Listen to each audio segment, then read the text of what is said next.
দেশের বাইরে পা রাখলে মনের মধ্যে যেন একটা আলাদা উত্তেজনা এবং আলাদা শিহরণ কাজ করে। আমরা গত দুদিন যাবৎ আমাদের দেশের বাইরে অর্থাৎ ভুটানে রয়েছি। গতকাল আমরা ভুটানের লোকাল সাইট সিন করেছি। আজ আমরা থিম্পু থেকে ঘুরে দেখব ভুটানের পুরানো রাজধানী পুনাখা। রাস্তায় অনেক কিছু দেখার আছে এবং আমরা পুনাখা গিয়ে সেখানকার পুরানো রাজবাড়ি দেখব। তো ভিডিওটি শেষ অবধি দেখার অনুরোধ রইল। চ্যানেলে নতুন হয়ে থাকলে অবশ্যই চ্যানেলটিকে সাবস্ক্রাইব করে পাশের বেল আইকনটি হিট করে অল নোটিফিকেশন ক্লিক করে রাখতে ভুলবেন না। আপনি চাইলে আমাকে ইনস্টাগ্রাম ও ফেসবুকেও ফলো করে রাখতে পারেন। আর এই ভুটান প্যাকেজটি যদি মাত্র 19,000 টাকাতে বুক করতে চান তাহলে যোগাযোগ করতে পারেন ভুটানের সেরা ট্রাভেল সংস্থা ট্যুর কিংডমের সাথে। ওনাদের নাম্বার স্ক্রিনে ও ডেসক্রিপশনে দেওয়া থাকলো, সো চেক ইট আউট। আজকের পর্বটি শুরু করার আগে চলুন দেখে নিই ভুটানের ট্যুর প্ল্যান। ডে 1-এ আমরা ফালাকাটা থেকে পৌঁছে গেলাম থিম্পু, নাইটে সেখানেই। ডে 2-তে থিম্পুর লোকাল সাইট সিন করব। ডে 3-তে আমরা ঘুরে দেখে নেব পুনাখা, দোচুলা পাস ইত্যাদি। ডে 4-এ আমরা থিম্পু থেকে রওনা দেব পারোর উদ্দেশ্যে। রাস্তায় দেখে নেব চেলেলা পাস। ডে 5-এ আমরা ঘুরে দেখে নেব ভুটানের বিখ্যাত টাইগার নেস্ট মনেস্ট্রি এবং ডে 6-এ আমরা রওনা দেব পারো থেকে আবার বাড়ির উদ্দেশ্যে। এটি আমাদের ট্যুর প্ল্যান। আজ আমাদের ডে 3। তো কুজু জাংপোলা ফ্রম থিম্পু, আজ আমাদের ডে 3। আজ আমরা ঘুরে দেখব থিম্পু থেকে পুনাখা এবং এখন ফ্রেশ হয়ে চলে এসেছি আমাদের এই ডাইনিং সেন্টারে। এখানে আমরা ব্রেকফাস্ট করব। ব্রেকফাস্ট করে তারপরে আমরা এখান থেকে রওনা দেব পুনাখার উদ্দেশ্যে। সারাদিন আজকে আমাদের পুনাখা ট্যুর হবে এবং তারপর আবার আমাদের থিম্পুর হোটেলে ব্যাক করব। আমাদের ব্রেকফাস্টে আছে ভেজ স্যান্ডউইচ আমরা বলেছিলাম, আর আমরা কর্নফ্লেক্স নিচ্ছি, কর্নফ্লেক্স উইথ মিল্ক, আর এখানে জুসও আছে। তবে জুস আমরা এখন খাবো না, আমরা জাস্ট ভেজ স্যান্ডউইচ এবং কর্নফ্লেক্সটা খাবো। চলুন আমরা খাওয়া দাওয়া কমপ্লিট করি, তারপরে তাড়াতাড়ি বেরোতে হবে। আমাদের লেট হয়ে গেছে একটু, 8:30টার মধ্যে বেরোনোর কথা ছিল, এখনই 8:30 বাজে এবং আমরা এইবার খাওয়া দাওয়া করে 10 মিনিটের মধ্যে খাওয়া দাওয়া করে বেরিয়ে পড়বো। ঠিক আছে, চলো টাটা। এটা বেশ দারুণ লাগছে। হোটেলের লোক সংখ্যা কম, মোটামুটি 3-4 জন, বেশি লোক নেই, সব চেক আউট করে গেছে।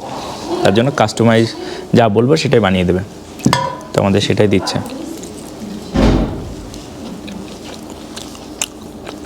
তবে কাল অনেক ভ্যারাইটিস ছিল, যা খুশি তাই খেতে পারতেন। আজকে ভ্যারাইটিস কম, যেহেতু লোক কম। তো মোটামুটি আমরা রেডি। আজকে সারাদিনের ট্যুর আছে। আমাদের যিনি গাইড আছেন তিনি বললেন যে পুনাখাতে কিন্তু রিভার র্যাফটিংও হয়, তো আপনারা যদি চান তাহলে সঙ্গে ড্রেস নিতে পারেন। আমরা ব্যাগ নিয়ে নিয়েছি। ওখানে গিয়ে রিভার র্যাফটিং করবো কি করবো না সেটা আলাদা বিষয়, কিন্তু আমরা সম্পূর্ণ প্রিপারেশনে যাচ্ছি। আর পুনাখাটা অনেকটা নিচে, তো সেই জায়গাটায় গরম হতে পারে। তবে আমরা ওপরে একটা পাস দিয়ে যাব, সেই পাস 10,000 ফিট অল্টিটিউডে, সেখানে প্রচণ্ড ঠান্ডা আছে, তার জন্য আপাতত ড্রেস পরা আছে। এবং আমার পেছনে দেখতে পাচ্ছেন এখানকার বর্তমান রাজা, প্রতিটা ঘরে কিন্তু এনার ছবি থাকে বিদ্যমান। এবং আমরা এইবার রেডি হয়ে বেরিয়ে পড়েছি, খাওয়া দাওয়া কমপ্লিট, গাড়ি সামনে দাঁড়িয়ে আছে, আমরা রওনা দেব পুনাখার উদ্দেশ্যে। চলুন তাহলে। থিম্পু থেকে আমরা রওনা দিলাম পুনাখার উদ্দেশ্যে। থিম্পু থেকে পুনাখার দূরত্ব অ্যারাউন্ড 75 কিলোমিটার্স। আমাদের সময় লাগবে 2.5 ঘন্টা মতো।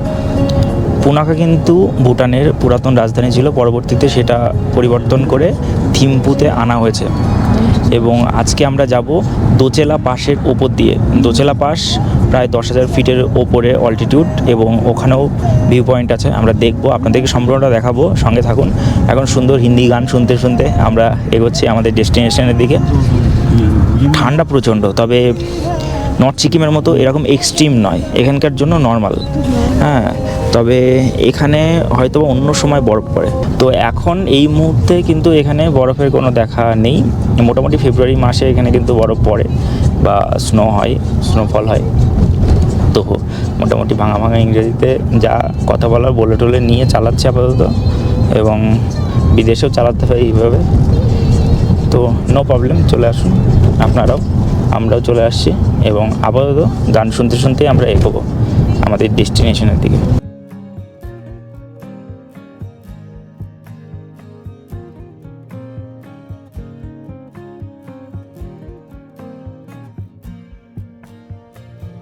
তো এখন আমরা আছি দোচুলা পাসে। এটার অল্টিটিউড 10,200 ফিট। এখানে দোচুলা পাশে কিন্তু তৈরি করা হয়েছে 108টা শান্তিস্তূপ এবং তার মাঝে একটা বড় শান্তিস্তূপ।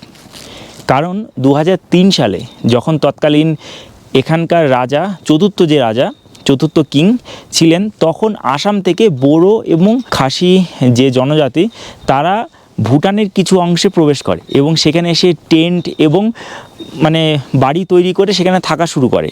তারপর স্থানীয়রা সেই খবরটা দেন রাজাকে, রাজা তাদের কাছে যান, গিয়ে দেখা করে বলেন যে আপনারা আপনাদের এরিয়াতে চলে যান, ভুটানের মধ্যে ঢুকবেন না। তো তারা কোনো অংশেই মানতে রাজি নয়। তখন কি হয়, তখন রাজা ভুটানি সৈন্য প্রস্তুত করেন এবং তাদের সাথে যুদ্ধ হয় এবং যুদ্ধে জয়লাভ করে এবং সেই আসামি সেই জনজাতিদের কিন্তু আবার দেশ ত্যাগ করতে বাধ্য করে। সেই ভিক্টরির প্রতীক হিসাবে এবং সেই যুদ্ধে 11 জন সৈনিক শহীদ হন, ভুটানের সৈনিক।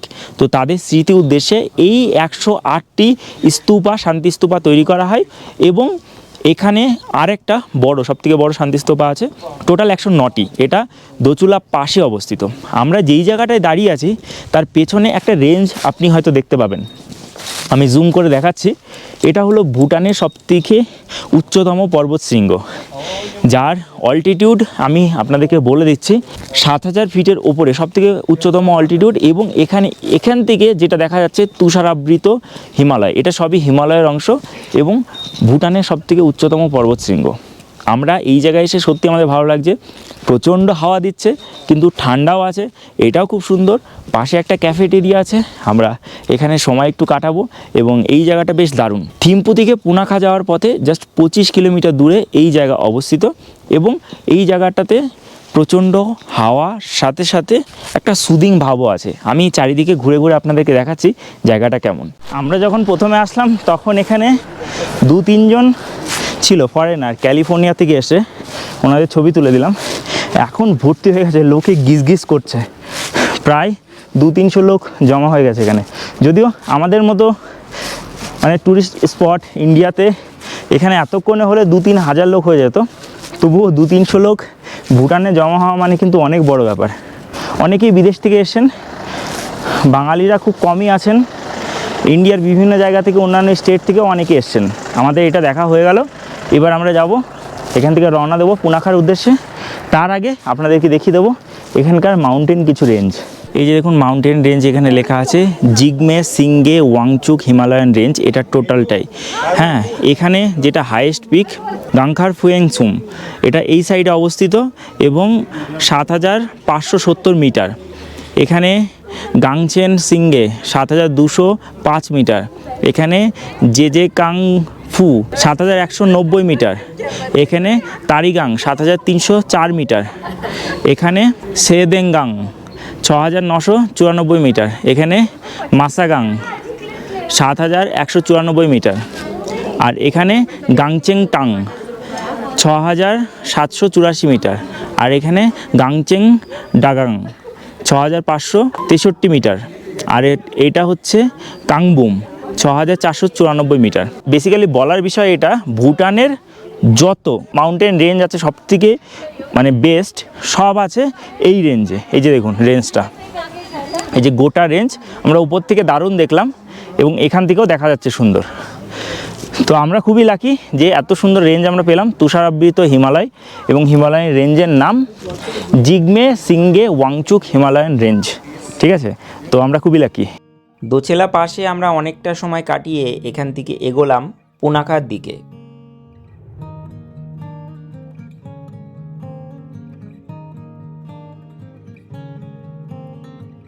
তো আমরা প্রায় পুনাখার কাছাকাছি চলে এসেছি। এতক্ষণ ঘুমিয়ে পড়েছিলাম, অনেকটা রাস্তা দোচলা পাস থেকে পুনাখা প্রায় 50 কিলোমিটার। তো মাঝে ঘুমিয়ে পড়েছিলাম, এখন চলে আসছি। এটাও কিন্তু ভ্যালির মধ্যে অবস্থিত, অনেকটা নিচে, এবং ওপর দিক থেকে জাস্ট দারুণ লাগছে। আমরা এক জায়গায় দাঁড়াচ্ছি, এখান থেকে পুরো পুনাখা শহর দেখা যাবে, দেখাচ্ছি আপনাদের। আমরা এখানে পুনাখা ডিস্ট্রিক্টে তো চলে এসেছি। পুনাখা একটা ডিস্ট্রিক্টের মধ্যে পড়ছে, ভুটানের 20টা ডিস্ট্রিক্টের মধ্যে।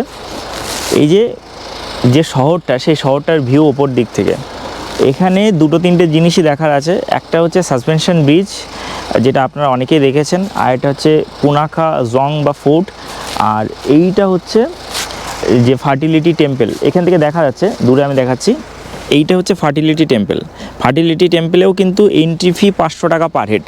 এখানে এন্ট্রি ফি একটু বেশি, ঠিক আছে, তবে ফোর্টেও এন্ট্রি ফি 500 টাকা পার হেড। তো আপনারা যদি চান যে ফার্টিলিটি টেম্পলে আপনারা যেতে চাইছেন, যাদের মানে কি প্যারেন্টিং ইস্যু হচ্ছে, তারা ওখানে গিয়ে পুজো দিতে পারেন।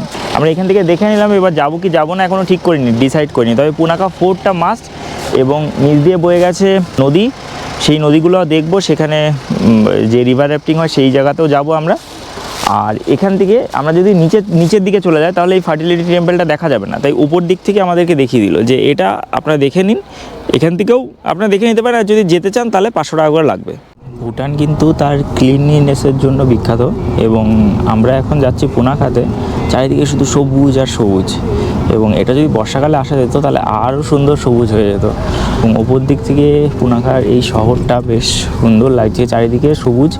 এবং এখানে কিছু কিছু জিনিস আশ্চর্যও করছে, যেরকম এত ঠান্ডা জায়গাতে এখানে ক্যাকটাস দেখা যাচ্ছে। আমাদের ওখানে বিরল, এগুলো তো দেখা যায় না, বিরল। রাজস্থান বাদ দিয়ে যেমন ভ্যারাইটিস প্রকৃতির ক্যাকটাস বাড়িতে অনেকে লাগায়, কিন্তু এখানে রাস্তাঘাটে জঙ্গলে হয়ে রয়েছে। এবং আমরা আজ যাব পুনাকা ফোর্ট বা পুনাকা জং, এবং দেখব এখানকার সাসপেনশন ব্রিজ, আর দেখে নেব এখানকার যে রিভার র্যাফটিং পয়েন্ট সেটি। আমরা যে ফার্টিলিটি টেম্পল সেটাতে আমরা স্কিপ করছি। এখান থেকে দেখা যাচ্ছে ওপর দিক থেকে এখানে টেম্পেলেও এন্ট্রি ফি আছে 500 টাকা করে। ওটা একটা ব্যাপার, কারণ এমনিতেই ভুটান একটু কস্টলি, আপনাকে মানতেই হবে। তো অনেকটাই খরচা হয়ে যাচ্ছে চারিদিকে, তো এটাকে স্কিপ করে দিলাম। যেহেতু আমরা কালকে অলরেডি দেখেছি, তার জন্য স্কিপ করে দিলাম, এবং আমরা বাকি জায়গাগুলো ঘুরে ঘুরে দেখব। পুনাখাতে আছে পুনাখা জং। দূর থেকে এটি দেখা যাচ্ছিল। এটি ভুটানের সেকেন্ড লার্জেস্ট এবং সেকেন্ড ওল্ডেস্ট জং বা কেল্লা। 1955 সাল অবধিও কিন্তু এই পুনাখাই ছিল ভুটানের রাজধানী, এবং এই পুনাখা জং ছিল এখানকার অ্যাডমিনিস্ট্রেটিভ বিল্ডিং। তারপর এটি এখান থেকে পরিবর্তন করে নিয়ে যাওয়া হয় থিম্পুতে। এটির নাম ইউনেস্কো ওয়ার্ল্ড হেরিটেজ সাইটে টেন্টেটিভ লিস্টের মধ্যে আছে।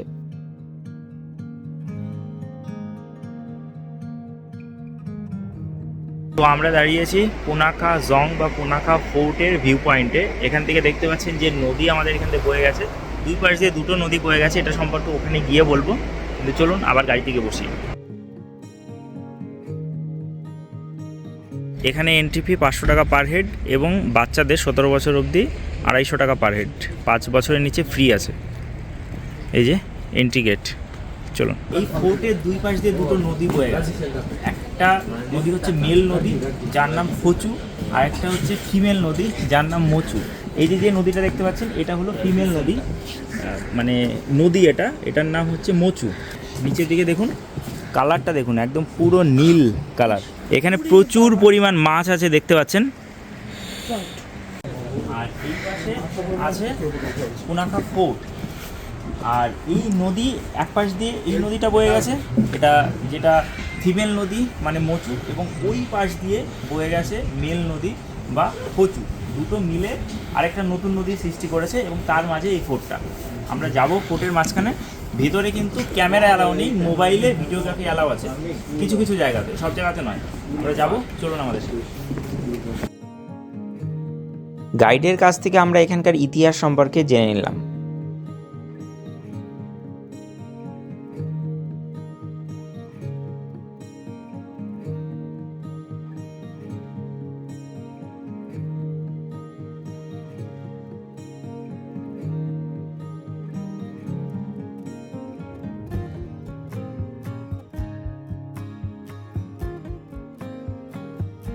এই যে দেখুন পুনাখা ফোর্টের এন্ট্রি পয়েন্ট। এই যে সিঁড়িগুলো দেখতে পাচ্ছেন, এগুলো কিন্তু ওপরে ওঠানো যায়। আমরা উঠবো এই ফোর্টের ভেতরে। এই দেখুন এই সিঁড়িগুলো, এগুলো কিন্তু ওপরে ওঠানো যায়। এই যে সিঁড়ি দেখতে পাচ্ছেন, 3টে পোর্শন করা আছে, বাঁ সাইড ডান সাইড দিয়ে সাধারণ মানুষ, এবং মাঝখান দিয়ে রয়্যাল ফ্যামিলি যারা আছে প্রবাবলি তারাই উঠবেন। এই যে মাঝখান দিয়ে যে গোল্ডেন পোর্শনটা, এখানে রয়্যাল ফ্যামিলি যারা তারা উঠবেন, তাদের জন্য মাঝখানের অংশটা এখানে আটকানো আছে। আমরা উঠবো ওপরে, এটাকে কিন্তু ওপরের দিকে উঠিয়ে নেওয়া যায়।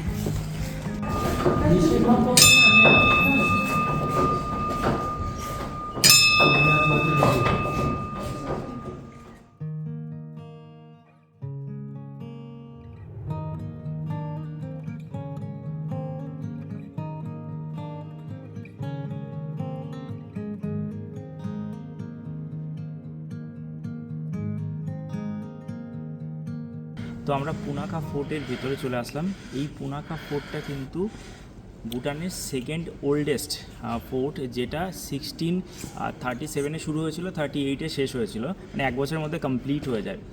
এই ফোর্ট এখানেই কিন্তু ভুটানের আগে, যেহেতু ভুটানের রাজধানী পুনাখাতে ছিল, 1955 সালে এটা শিফট করা হয় থিম্পুতে, এবং বর্তমানে এখানে কিন্তু যে সেন্ট্রাল মনাস্টিক বডি যেটা আছে, সেটার যে উইন্টার ক্যাপিটাল বা উইন্টার যে কার্যকলাপ হয়, শীতকালে যে কার্যকলাপটা হয়, সেটা এখানে হয়।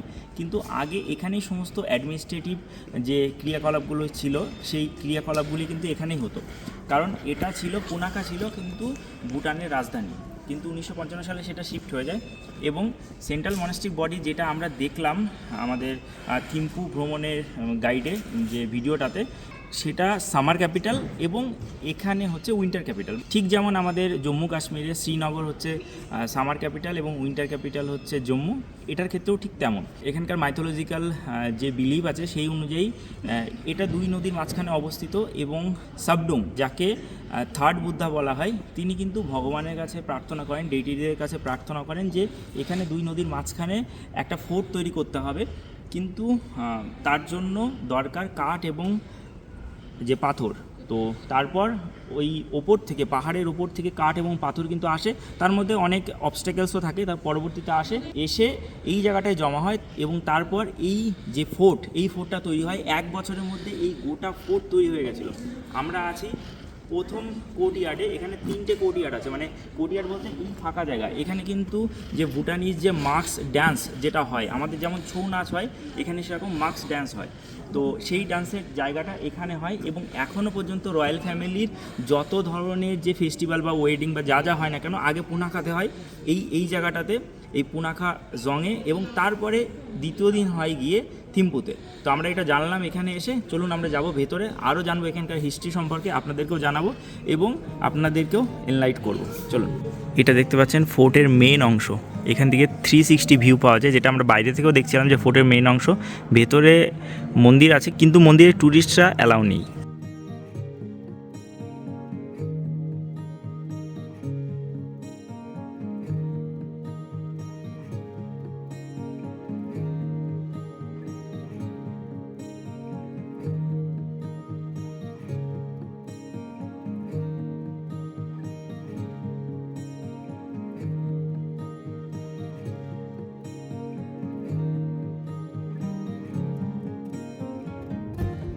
এই পুনাখা জঙ্গের ভেতর দিয়ে হাঁটতে হাঁটতে আমাদের পৌঁছাতে হবে এখানকার সাসপেনশন ব্রিজ দেখার জন্য।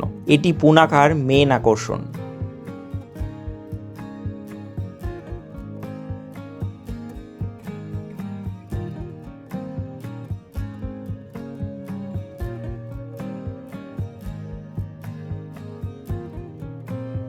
তো এখানে প্রচণ্ড গরম পড়েছে, তার জন্য জ্যাকেট খুলে রাখতে হলো। এবার বিষয়টা হলো যে আমরা যাচ্ছি সাসপেনশন ব্রিজ দেখার জন্য। এটা পুনাখাতে অবস্থিত, ফোচু নদীর ওপর, বা ফোচু যেটা বলছিলাম, অ্যাকচুয়াল উচ্চারণ হচ্ছে POCHHU, পোচু বা ফোচু, এনারা ফোচু উচ্চারণ করছেন। তো এটার জন্য আমাদেরকে অলমোস্ট 5-7 মিনিট হেঁটে হেঁটে যেতে হবে। যে ব্রিজটা আছে, ব্রিজটা দোদুল্যমান, মানে হাওয়ায় নড়ে, প্রায় 160 মিটার লম্বা এবং 1.2 মিটার চওড়া। তো আমরা যাব ব্রিজের ওপর, এখন ট্রেকিং করছি, 5 মিনিট মতো ট্রেকিং করতে হবে, তারপর আমরা ব্রিজের ওপর যেতে পারবো। দুর্দান্ত লাগবে আপনাদেরকে, দেখুন। 160 মিটার লম্বা, আর নিচ দিয়ে বয়ে গেছে ফোচু নদী। এই যে দুর্দান্ত একটা ল্যান্ডস্কেপ, কি সুন্দর দৃশ্য দেখুন, ল্যান্ডস্কেপটাই আলাদা লেভেলের, দেখেই মনকে মোহিত করে দেবে। ওপর থেকে সাসপেনশন ব্রিজে কত সুন্দর ভিউ আসছে দেখুন। নিচ দিয়ে বয়ে গেছে ফোচু নদী, এটা মেল নদী নয়, নদ, এটা মেল রিভার ফোচু, সোজা বয়ে গেছে। ওই সাইডে মোচু এবং ফোচু গিয়ে একসাথে মিলেছে। ওই যে পুনাখা ফোর্ট দেখা যাচ্ছে, সূর্যের আলোতে হয়তো বা একটু সমস্যা হতে পারে। তো এই সাইডটা দেখুন ল্যান্ডস্কেপ। পুনাখা সাসপেনশন ব্রিজ সত্যি মানে সাসপেসিয়াস, মানে এতটা ব্যাপারটা নড়ছে, এখান দিয়ে হাওয়া আসছে এবং এই হাওয়ার ফলে এই ব্রিজটা তো নড়ছেই, প্লাস এর উপর দিয়ে মানুষ গেলে আরও নড়ে যাচ্ছে। জাস্ট অমায়িক সুন্দর। দেখুন আমি দেখাবো, নিচ দিয়ে বয়ে গেছে নদী, ফচু নদী, এবং এখানে যে উইশিং ফ্ল্যাগগুলো আছে সেগুলো নড়ছে, সেগুলো জাস্ট দারুণ সুন্দর লাগছে।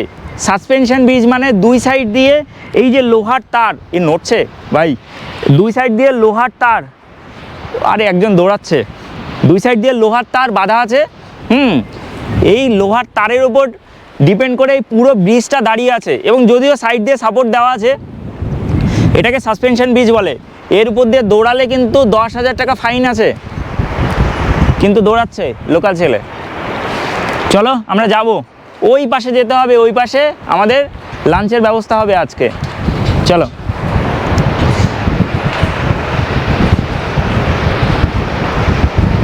সত্যি আশ্চর্যজনক একটা ব্রিজ, জাস্ট অপূর্ব সুন্দর। দেখুন নড়ছে, একবার এই সাইড, একবার এই সাইড, একবার এই সাইড, একবার এই সাইড, একবার এই সাইড, একবার এই সাইড, এইভাবে নড়ছে, এইভাবে এইভাবে এইভাবে এইভাবে একটা রিদমে চলছে, রিদমে নড়ছে ব্রিজটা।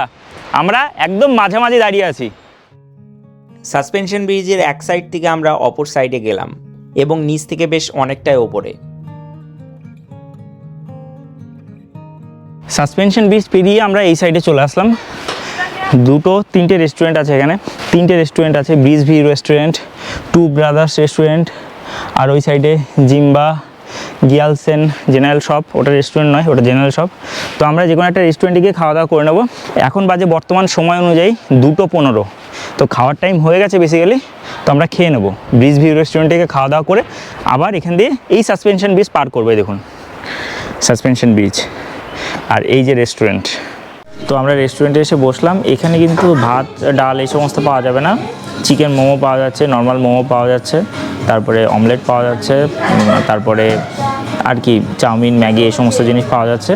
তো আমরা চিকেন মোমোই অর্ডার করলাম, এক প্লেট 150 টাকা, 5 পিস থাকবে, আর ডিমের পোচ হচ্ছে 30 টাকা করে পার পিস।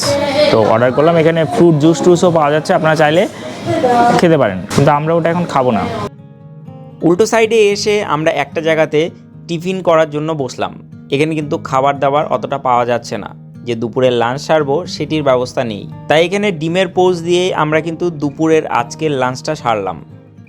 তো এই ব্রিজ ভিউ রেস্টুরেন্ট থেকে আমরা খাওয়া দাওয়া করলাম। দিদিটা খুবই ভালো এবং খাওয়ার জিনিসও খুবই ভালো। উনি আমাদেরকে বললেন যে আমাদের রেস্টুরেন্টে একটু ভিডিও করে নিতে, আমি ভিডিও করতে পারি না, হিন্দিতেই বললেন।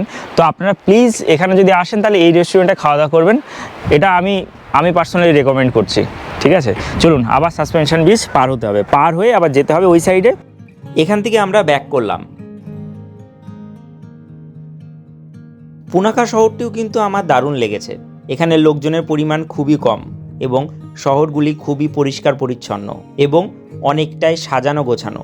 এর জন্যই ভুটান কিন্তু আমার প্রথম দিন থেকেই ভালো লাগছে।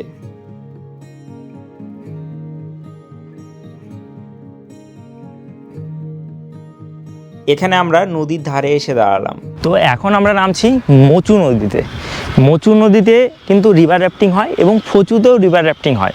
তো এখানে গাইড যিনি বললেন যে মোচুর যে ফ্লোটা সেটা কম, মানে স্পিড কম, যেটা কারেন্টের ফ্লোটা কম। তো মোচুতে বাচ্চারা, মহিলারা রিভার র্যাফটিং করেন বা বোটিং করেন যেটাকে বলে, কিন্তু ফচুর যে কারেন্টের স্পিডটা অনেকটাই, তার জন্য ফচুতে যারা ছেলেরা আছে বা যারা অ্যাডভেঞ্চার প্রিয় তারা কিন্তু রিভার র্যাফটিং করতে পারে।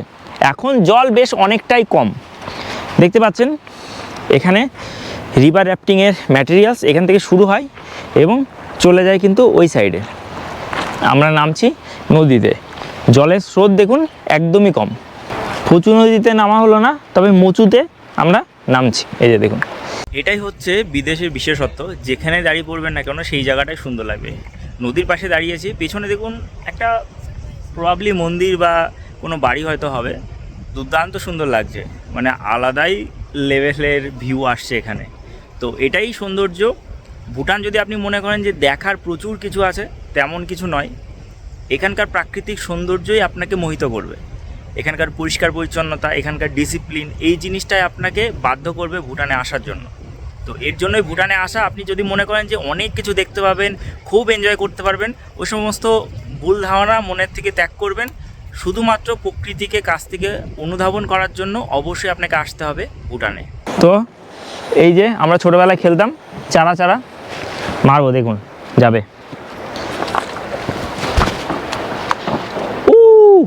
4 বার গেল। তো এখানে আর কোনো কিছুই করার নেই, হয়ে গেছে সময়, টাইম আপ। দুটো জিনিসই এখানে মেন, আপনার যে পুনাখা ফোর্ট এবং সাসপেনশন ব্রিজ। এখানে যারা রিভার র্যাফটিং করতে চান তারা করতে পারেন, তবে প্রচুর কস্টিং এখানে। রিভার র্যাফটিং যদি গ্রুপে আসা যায় 6-7 জন, সেক্ষেত্রে ঠিক আছে, 8 জন যায়, একটা বোটে 8 জন যায়, তো সেক্ষেত্রে ঠিক আছে। 2 জন আসলে অনেকটাই কস্টলি, এখানে করার কোনো প্রয়োজন নেই। করবেন অন্য জায়গা থেকে, ঋষিকেশে করবেন বা অন্য কোথাও করবেন, কিন্তু এখানে ভুটানে এসে রিভার র্যাফটিং করার কোনো প্রয়োজন আমি মনে করছি না। এবার এখান থেকে আমরা যাব, এখানকার একটা মার্কেট আছে, ছোট্ট মার্কেট, সেই মার্কেটে গিয়ে দেখাবো যে লোকাল দাম কেমন, জিনিসের কেমন দাম। সবই কিন্তু ম্যাক্সিমাম জিনিস কিন্তু ইন্ডিয়া থেকে ইম্পোর্ট হয়, তো দামের ডিফারেন্সটা আপনি বুঝতে পারবেন। চলুন যাব সেই মার্কেটে। চলুন পুনাখার লোকাল সবজি মার্কেটটি কেমন সেটি আপনাদেরকে দেখিয়ে দিই। আমরা সবাই ইন্ডিয়াতে বিভিন্ন মার্কেট ঘুরেছি, কিন্তু আজ আমরা দেখতে চলেছি ভুটানের মার্কেটে নতুন কোনো কিছু নেই, সবই পুরানো জিনিস। কিন্তু এখানকার মার্কেটটা কেমন, কিভাবে বসে, দাম কেমন, সেটাই দেখবো। তার জন্য এখানকার লোকাল যে মার্কেট আছে পুনাখাতে, সেখানে চলে আসলাম। এই দেখুন মার্কেটের মধ্যে আমরা প্রবেশ করবো, সিসিটিভি লাগানো আছে অলরেডি। আমরা জাস্ট দেখবো এখানকার সবজি মার্কেটটা কেমন। এই দেখুন এখানে লাল আলু, এমনি আলু, পেঁয়াজ, টমেটো সব কিছু পাওয়া যাচ্ছে, আঙুর ফল পাওয়া যাচ্ছে এখানে। দেখুন এখানে হচ্ছে সবুজ কালারের আপেল, হ্যাঁ, আর শসা দেখুন, শসা, লেবু, এখানে আপেল আছে, এদিকে আনারস আছে, তরমুজ আছে, আর এখানে বিট আছে, গাজর আছে, বেগুন আছে, সমস্ত কিছু আছে। চলুন এই দেখুন বড় বড় লঙ্কা আছে, হ্যাঁ। আর এখানে দোকানে কেউ বসে নেই, একটা জিনিস আমি দেখলাম, দোকানে কেউ বসে নেই, পরপর করে। এই দেখুন সবজির দোকান, কপি, যে লঙ্কা, পেঁয়াজ। মার্কেটের নতুনত্ব কিছুই নেই, মানে আমাদের মার্কেটের মতোই মার্কেট, জাস্ট এখানে একটু ডিফারেন্ট। এখানে দেখুন আম পাওয়া যাচ্ছে, এটাও আশা করি ইন্ডিয়া থেকে ইম্পোর্ট হয়েছে। এই দেখুন আম, আপেল, আখ, না মার্কেটে কিছু দোকান বন্ধ আছে আর কিছু দোকান এই সাইডে খোলা আছে।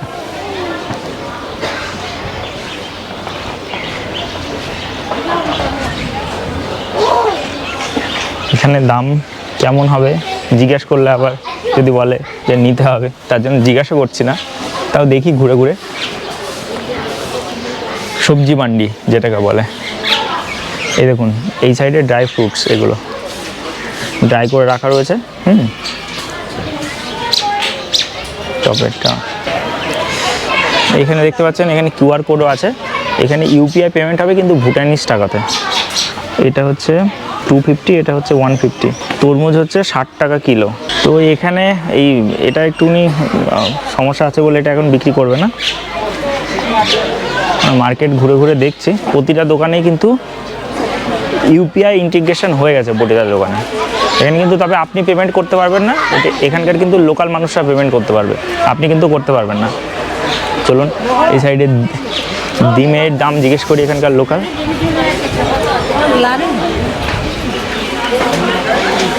Ma'am it's a local egg, হ্যাঁ, how much? 300 per 12 pieces, 300। So 1 piece 25 টাকা করে এক একটা লোকাল ডিম, 25 টাকা করে, 12 পিস হচ্ছে 300 টাকা লোকাল ডিম। তো মার্কেট ঘুরে ঘুরে জাস্ট দেখছি। এখানে বেশ যে লঙ্কার গুঁড়ো আছে, দেখুন লঙ্কার গুঁড়ো এইভাবে করা। Tomato how much kilo, per kilo? 60 rupees. Tomato এখানে 60 টাকা কিলো। ভালোই লাগছে মার্কেট ঘুরতে, আমরা এখানে 10 মিনিট সময় চেয়ে নিয়েছি যে 10 মিনিটের মধ্যে সম্পূর্ণ মার্কেটটা ঘুরবো। অনেকটা বড় মার্কেট, দেখুন কতটা বড়। ওই সাইডে বসেছে মার্কেট, ওই সাইডে বসেছে, গোটাটাই টোটালটাই মার্কেট। তো ভুটানে এসে যদি থাকি তাহলে সেক্ষেত্রে মার্কেট থেকে অনেক কিছু কেনা যেতেই পারে, কিন্তু থাকছি না, আমরা হোটেলেই খাওয়া দাওয়া করছি, তার জন্য আমরা কিছু কিনছি না। তবে এখানে আচার টাচার পাওয়া যাচ্ছে, দেখুন এই যে ডিম, দেখুন এখানে এটাই কি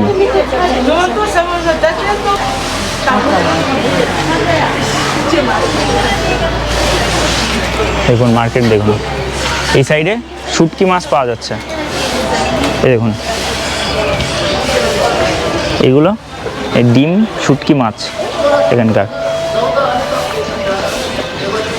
এই যে শুটকি মাছ।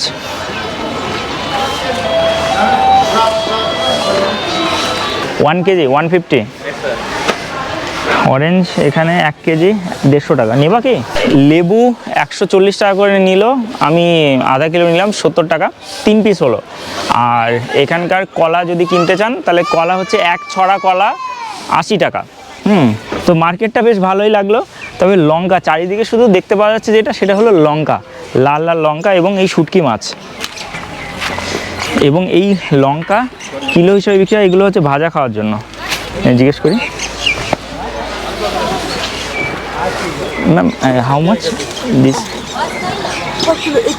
পার কিলো 80 ফর ফ্রাইং না?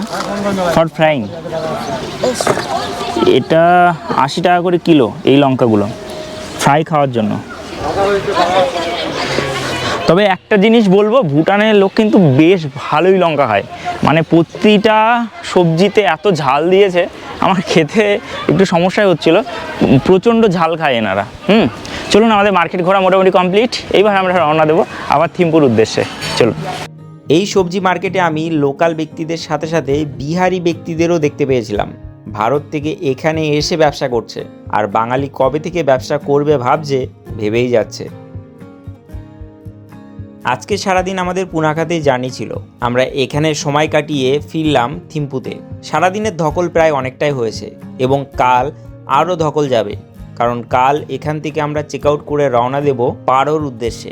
পারো কিন্তু খুব সুন্দর একটি শহর, সেখানে না গেলে সেখানকার গুরুত্ব বোঝা মুশকিল, তাই কাল আমরা রওনা দেব সেদিকেই। তো এখন বাজে মোটামুটি 6টা, আমরা চলে আসলাম আমাদের হোটেলে। মানে প্রচণ্ড আজকে জার্নি হয়েছে, অনেকটা জার্নি করলাম, তার জন্য ঘুমিয়ে গেছিলাম। তারপরে থিম্পু শহর হয়ে আমরা আমাদের হোটেলে পৌঁছে গেলাম। এখন আবার খিদে লেগেছে, এতদিন পরে আমাদের এই চা মেকিং কাজে লাগবে। এখন চা খাবো, আর বাড়ির থেকে এনেছিলাম বিস্কুট, সেই বিস্কুট খাবো। খাওয়া দাওয়া করে এখন ভিডিও এডিট শুরু হবে। তারপর রাত্রেবেলা আবার এখানে যে খাওয়া দাওয়া দিচ্ছে সেটা খাবো, ডিনার দেখবো কি দিচ্ছে ডিনারে। ডিনার খেয়ে আজকের জন্য এই ভিডিওটা এখানে শেষ হবে। তো এখন বাজে 8:30 বাজার আগে আজকে খিদে লেগে গেছে, তাড়াতাড়ি নিচে চলে এসেছি।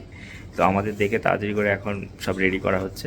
আমাদের ওপরে আমি নিতে চাইনি, কারণ নষ্ট হচ্ছে জিনিসগুলো, আমরা নষ্ট করতে চাইছি না। তবে এখান থেকে আমি আবার থিম্পু শহরটাকে দেখাবো, এই রেস্টুরেন্ট থেকে কতটা সুন্দর লাগে না দেখুন। বাইরে প্রচণ্ড ঠান্ডা, আমি যতদূর জানি। দেখুন বাইরে কিন্তু প্রচণ্ড ঠান্ডা,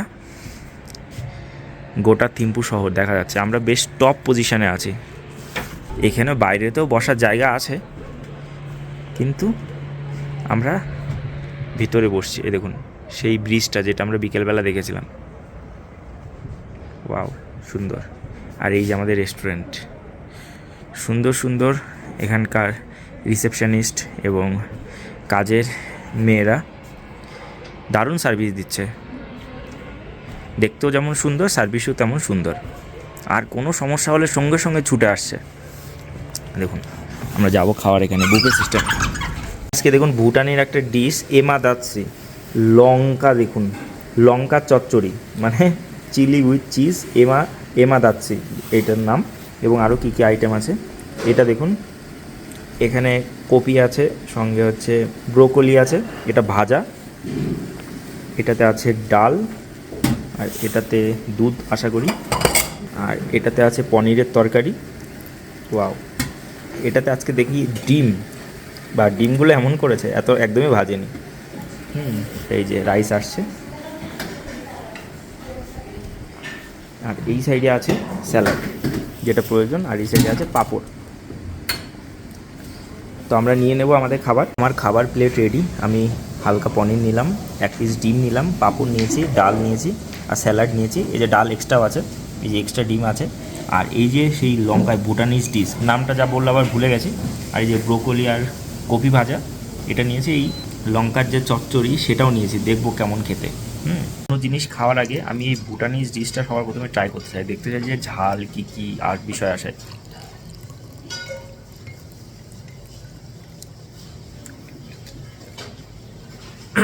ঝাল আছে, প্রচণ্ড ঝাল। এই যে লঙ্কা চিজ দিয়ে জিনিসটাকে করা, তো প্রচণ্ড ঝাল, বাপরে খাওয়া যাবে না। সরি, এটা খাবো না, অন্য জিনিস প্রথমে ট্রাই করে নিলাম। আবার আগের দিনের মতো চলে এসছে মিষ্টি, তবে আজকে গোলাপ জামুন না, আজকে রসগোল্লা মিষ্টি। দেখি খেয়ে দেবো কেমন।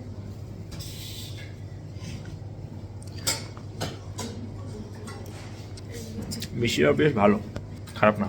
খাবার শেষে মিষ্টি মুখ। চলো এবার রুমে গিয়ে ঘুমিয়ে পড়ি। আজকের জন্য টাটা, কাল দেখা হচ্ছে এখান থেকে পারো যাওয়ার গল্পে। তো ততক্ষণ সঙ্গে থাকবেন, চ্যানেলের অন্যান্য ভিডিওগুলি দেখে নেবেন, এবং এই সিরিজের পরপর করে যে ভিডিও থাকবে ডিসক্রিপশানে লিঙ্ক দেওয়া থাকবে, আগের ভিডিওগুলি না দেখে থাকলে সেগুলো দেখে নিতে পারেন, বা এই ভিডিও দেখার পরে যদি চান যে পরবর্তী ভিডিওগুলো দেখবেন সেটাও দেখে নিতে পারেন। ঠিক আছে, চলুন। আজকের ভিডিওটি কেমন লাগলো অবশ্যই কমেন্টে জানাতে ভুলবেন না। ভিডিও ভালো লাগলে অবশ্যই ভিডিওটিকে লাইক করবেন, শেয়ার করবেন। এই ভুটান ট্যুর প্যাকেজটি যদি একদম ঝঞ্ঝাট ফ্রিভাবে ঘুরতে যান তাহলে অবশ্যই যোগাযোগ করতে পারেন ট্যুর কিংডমের সাথে। ওনারা কিন্তু খুবই সস্তায় আপনাদের এই ট্যুর করিয়ে থাকবেন। তো আপনারা যদি চ্যানেলে নতুন হয়ে থাকেন তাহলে অবশ্যই চ্যানেলটিকে সাবস্ক্রাইব করে রাখবেন, এবং আপনি চাইলে আমাকে ইনস্টাগ্রাম ও ফেসবুকেও ফলো করে রাখতে পারেন। তো ভালো থাকুন, সুস্থ থাকুন, ঘুরতে থাকুন, বিন্দাস থাকুন। Thank you for watching and bye. দেখা হচ্ছে আমাদের পরবর্তী ভিডিওতে। ততক্ষণ স্টে সেফ, স্টে হেলদি। জয় হিন্দ, বন্দে মাতারাম, ভারত মাতা কি জয়।